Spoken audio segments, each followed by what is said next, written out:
versículo 3, no están simplemente ayunando, están orando al Señor, están acompañando el ayuno con la intercesión a Dios, con la intercesión delante del Señor, e impusieron las manos. Esa imposición de manos no es un mero simbolismo. En esa imposición de manos había una impartición de autoridad. Había una impartición de dones espirituales. Había una impartición del Espíritu Santo y una capacitación para salir a hacer aquello que el Espíritu Santo les había encomendado que hicieran. Así es que es importante. Es importante que no cualquier hombre imponga las manos sobre nosotros. No cualquier persona lo haga, porque en la imposición de manos hay una comunicación. En la imposición de manos se imparte una bendición. ¿Y quién va a impartir a mi vida esa bendición? Es importante. No permita que cualquier persona ponga las manos sobre usted. No permita que cualquier persona ministre a su vida, que ministre a su vida hombres que tienen vidas transparentes delante de Dios y que usted entiende que tienen algo que usted puede recibir de parte del Señor. Ellos entonces, enviados por el Espíritu Santo, y esto hay que subrayarlo, no es la iglesia, ni la religión, ni la denominación. Cuando usted sale al campo misionero, cuando usted sale a ministrar, debe entender que no está enviado por hombres. No está enviado ni siquiera por la misma iglesia, está enviado por el Señor. Si bien los hermanos los enviaron, es el Espíritu Santo el que los llamó y es el Espíritu Santo el que los unge y es el Espíritu de Dios quien los lleva. Descendieron a Seleucia y esta Seleucia es el puerto de Antioquía. Antioquía estaba a unos kilómetros de Seleucia, donde estaba el puerto desde donde ellos pues embarcaban. Bajaron a Seleucia y de allí navegaron a Chipre. Y llegados a Salamina, anunciaban la palabra de Dios en las sinagogas de los judíos. Tenían también a Juan de ayudante. Dos cosas, detalle importante, cómo predicaban primero a los judíos, llegaban primero a las sinagogas donde estaban los judíos. Esa era la práctica. No es este el primer equipo apostólico que sale, ya habían estado saliendo los otros apóstoles y Pedro enfáticamente con Juan había estado llegando a diferentes lugares, ciudades, países, zonas, regiones, y ya estaban viendo esa manifestación maravillosa del Espíritu Santo.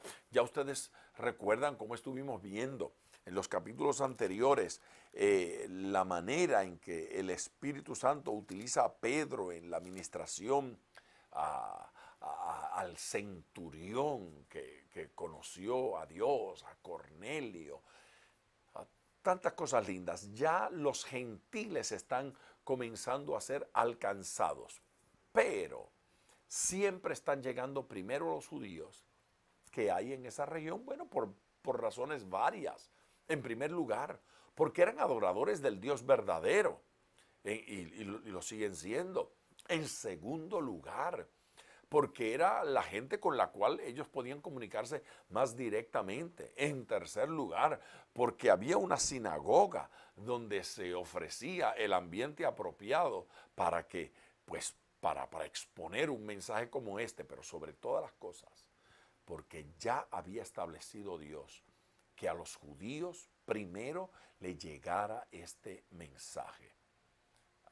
Al pueblo de Israel, a ellos primero. Estableció Dios que fuera así, que a ellos les llegara primero, y en efecto ellos están llegando primero a estos lugares. Este Juan que dice aquí que los acompañaba no es Juan el apóstol, este es Juan Marcos, el que luego viene a ser el escritor del Evangelio según San Marcos. Este es el que luego los va a dejar y por quien más adelante, lo vamos a ver más adelante, unos capítulos más adelante, viene una contienda, una cierta pelea, un impasse entre Bernabé y Pablo. ¿Qué pasó en ese impasse? ¿Cómo fue ese encontronazo? Bueno, eso va a ser pues tema de otro día, de estudio bíblico. Ya vamos a llegar allí. Versículo 6.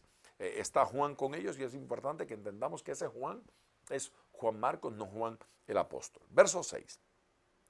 Y habiendo atravesado toda la isla hasta Pafos, hallaron a cierto mago, falso profeta, judío, llamado Bar Jesús. Un judío llamado Bar Jesús, con todo nombre que en la Biblia tiene la palabra Bar, eso significa hijo de, como en inglés se utiliza el junior, el hijo de, un junior, qué sé yo, Luciano Junior es Luciano, hijo de Luciano. Bueno, Bar Jesús o Bar Josué, como diría ahí en el original, Bar Josué, es el hijo de Josué. Así es que este Bar Jesús es el hijo de Josué, que era un mago, era un falso profeta, era uno que decía que hablaba de parte de Dios, pero no era otra cosa sino un hechicero, un vago, que estaba con el procónsul Sergio Paulo. Es el tipo de hechicero y el tipo de mago que se acerca a esas figuras de autoridad y las puede influenciar. Todavía ocurre en estos días. Hay presidentes y gobernadores que se dejan impresionar de esa manera. En toda región, en toda provincia romana, se establecía allí un gobernante que se llamaba un procónsul. Ese era el título de la autoridad política que gobernaba en una provincia. Así es que el de aquí se llama Sergio Paulo. Y este Sergio Paulo era un varón prudente. Me gusta ese nombre, Sergio Paulo. Es una lástima que no tenga yo más hijos ya, pero le pondría de nombre Sergio Paulo. Varón prudente, llamando a Bernabé y a Saulo, deseaba oír la palabra de Dios, pero les resistía Elimas. Elimas significa hechicero, es la forma de llamarlo, es la traducción también dice aquí. El mago, pues así se traduce su nombre, Elimas, pero la idea de Elimas es hechicero en esencia, es un brujero, procurando apartar de la fe al procónsul. Es interesante que algunos de estas personas influyentes, estas personas de autoridad política, no se dan cuenta que estos hechiceros están allí no para ayudarlos, sino para apartarlos de la fe y apartarlos de la verdad. Y esto es lo que hacía este señor. Intentaba apartar a Sergio Paulo de la palabra de Dios. Intentaba apartarlo de la verdad de Dios. Intentaba distanciarlo.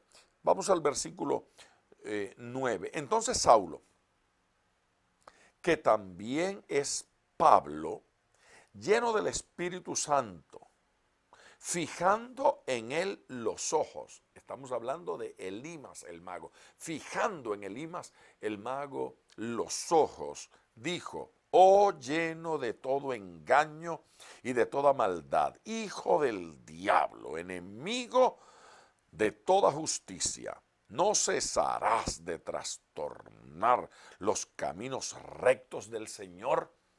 Lo identificó y procuró una palabra de juicio sobre él. La verdad es que con esta introducción no tiene que decir nada más. Es como para que una persona caiga al suelo desplomado con esta clase de comentarios. ¡Qué introducción! Ahora pues, después del llamado a la atención, ahora viene la palabra. Ahora pues, he aquí, la mano del Señor está contra ti y serás ciego y no verás el sol por algún tiempo. E inmediatamente cayeron sobre él oscuridad y tinieblas, y andando alrededor, buscaba quien le condujese de la mano. Quedó instantáneamente ciego, quedó ciego. Ya.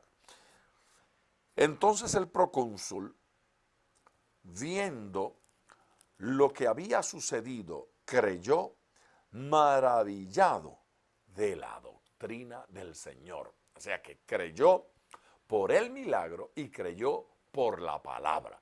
Se sintió atraído